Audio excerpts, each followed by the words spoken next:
Today I'm ranking the 11 worst days that you will have in the military if you ever serve. Starting out with 11, we've got your first day in a SCIF and every other day following that after. A SCIF is a special compartmentalized information facility.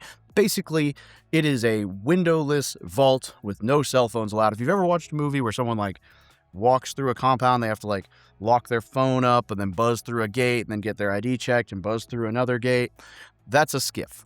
I spent the last 2 years I was active duty working out of a SCIF, windowless vault, no access to Gmail, no access to your phone, just boring, miserable. You don't understand what not seeing the sun will do to you until you don't see the sun for prolonged periods of time because you're working during the day in a windowless vault.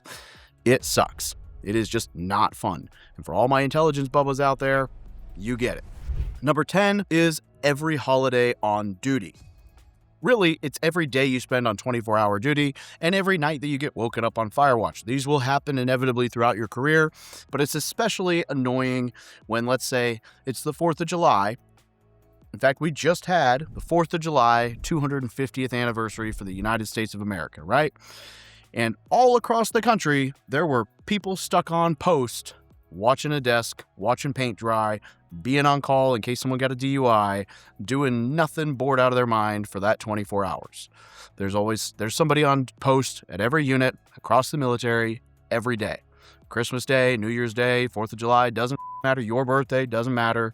Is what it is. And it's just not fun. It's also not that serious. You get over it. Number 9 is the day that you find out your leave request was denied. Anybody who's ever had a leave request denied understands this feeling. It is no bueno, especially because sometimes it's I submitted my leave 3 months ago and it got denied 2 weeks out and I already paid for everything because I was told it would be approved.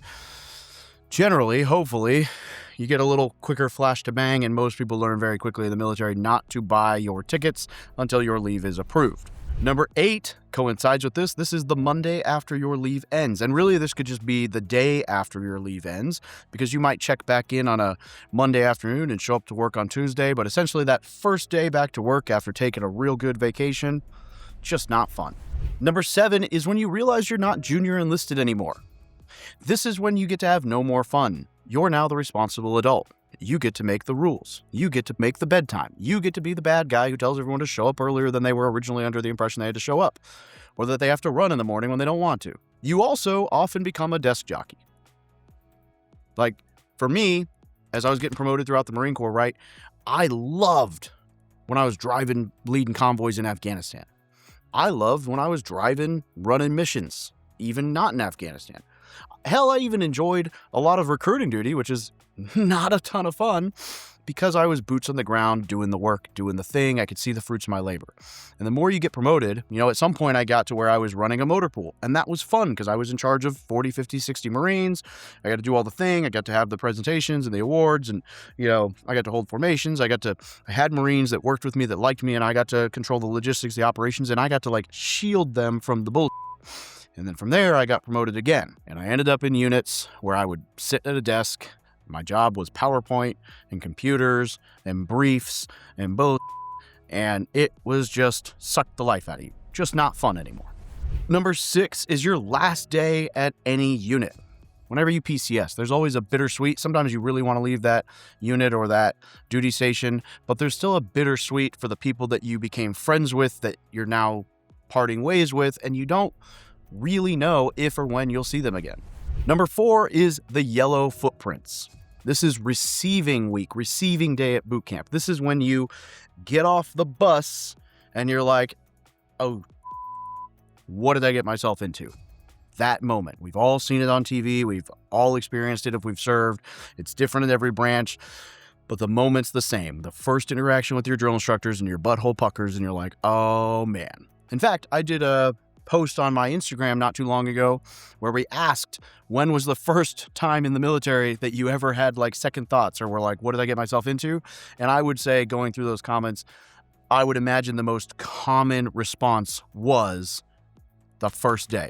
When I saw my drill instructors, when I got on the bus, when I got off the bus, when it became real was a very common answer. Number 3, First day back from boot leave. I probably could have wrapped this in with leave in general, but like you go to boot camp, you're there for, I don't know how short the shortest go, up to 13 weeks. So I don't know, 6 weeks to 13 weeks, 8 weeks to 13 weeks, whatever that is. Then you get to go home for 10 days, sometimes a little more. You get to go home, you get to see your family, your friends, you know, you kind of strut around and show off your new uniform and everything that changed in your life. And you're proud of yourself and everyone's proud of you and it's a good experience. And then you have to go back. That can be bittersweet, especially because you're checking into an unknown. Like you're going to an MOS school or a combat training, or like it's not the fun part of the military yet. You don't have all the friends and camaraderie yet. You have trainings and schools, which is now really fun. Number 2, the day you get NJP'd, court-martialed, or otherwise find your way out of the military in an other than honorable option, whether that's a big chicken dinner, BCD, bad conduct discharge, or a dishonorable discharge, like finding your way out of the military in a way that is disgraced. Can't imagine that's a fun experience. Getting NJP'd or court-martialed, can't imagine that's a fun experience. I know plenty of people who brush it off and bounce back, and that's fine. But you can't tell me that it was a good day to lose your rank or your pay or get confined to quarters because of something stupid or something not stupid, like legit, that you did that got you in trouble. And the worst day in the military is the day that you lose a friend. Maybe that was in combat. Maybe it's in a training exercise. You know, an aircraft goes down. Maybe it's suicide. That might not even be something that happens while you're in the military. Years later, you might have somebody, you know, that you lose, right? There's a decent number of people from my deployment that aren't with us anymore, unfortunately. There's people that you lose on deployment. I've lost people that I knew in combat, in training exercises, to suicide. It's never fun. That's just not a fun day. And you may have noticed that I skipped number 5. That's because I didn't really know where to put this one, but I said there were going to be 11 days. And this one, I don't necessarily know that it's worse than any of the other days. It's a different feeling. It's maybe somber, maybe reminiscent. It's the day you realize how much you miss it. And this may happen years later. May not expect that you're ever going to have this moment. It's the day that you realize you'd do almost anything to spend one more day with those idiots. Even after all the dumb details, all the days, all the fire watch, all the duty, the denied leave, the misery, and somehow you still miss it. You know, we often say we miss the clowns, not the circus. That's not a bad way to sum it up. But the reality is, for a very large amount of us at some point, you miss it. You may not even realize that those were some of the best days and best memories of your life. The greatest adventure of your life. You may have no idea at the time it's happening. A day kind of hit that. It's